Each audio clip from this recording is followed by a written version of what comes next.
और मेरी माँ को नाम की रती है और हमें राधे का कहते हैं।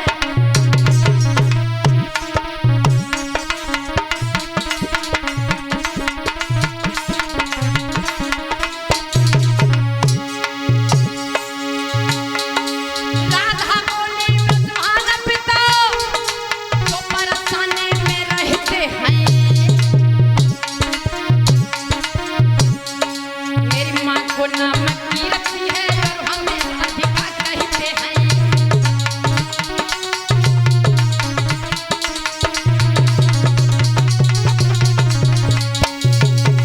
जब ये सुना माँ यशोदा ने मन में विचार किया, कीर्ति हमने कभी कोई छोटा से छोटा कार्य घर में किया तो तुम्हें खबर दी, तुमने इतनी सुंदर बिटिया पैदा की मुझे बताया भी नहीं।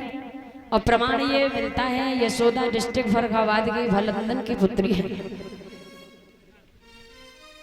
जब थोड़ा समय हुआ माँ यशोदा ने कहा, बेटी राधा, कीर्ति के आंगन में और कोई संतान नहीं है, तुम चली जाओ और ये मत समझना ये किसी दूसरे का घर है। जब तुम्हारी इच्छा हो श्याम सुंदर के साथ हमारे घर आती जाती रहना।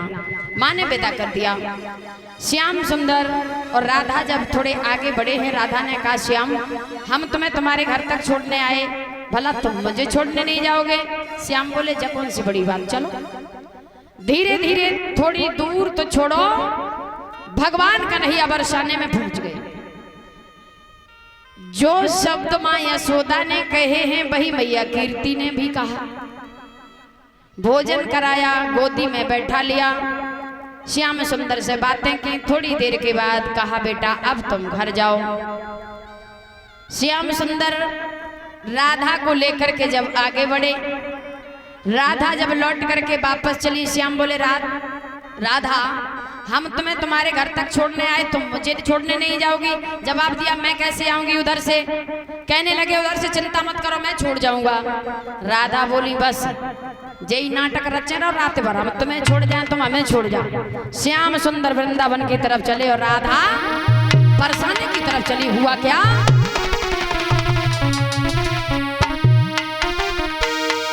कि राधा चली बरसाने,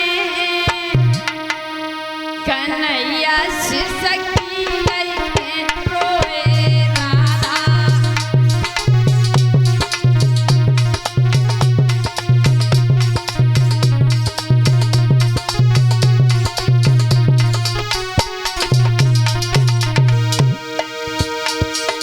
राधा चली बरसाने,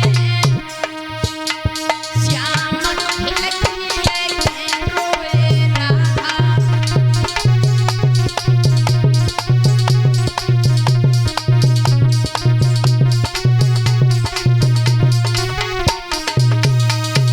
भगवान श्याम सुंदर वृंदावन की तरफ चले जाते हैं और राधा वापस बरसाने की तरफ चली जाती है। राधा ने मन में एक संकल्प कर लिया, माताओं, कि हमने इन आंखों से सिर्फ गोविंद को निहारा है, अब मैं किसी को देखूंगी नहीं।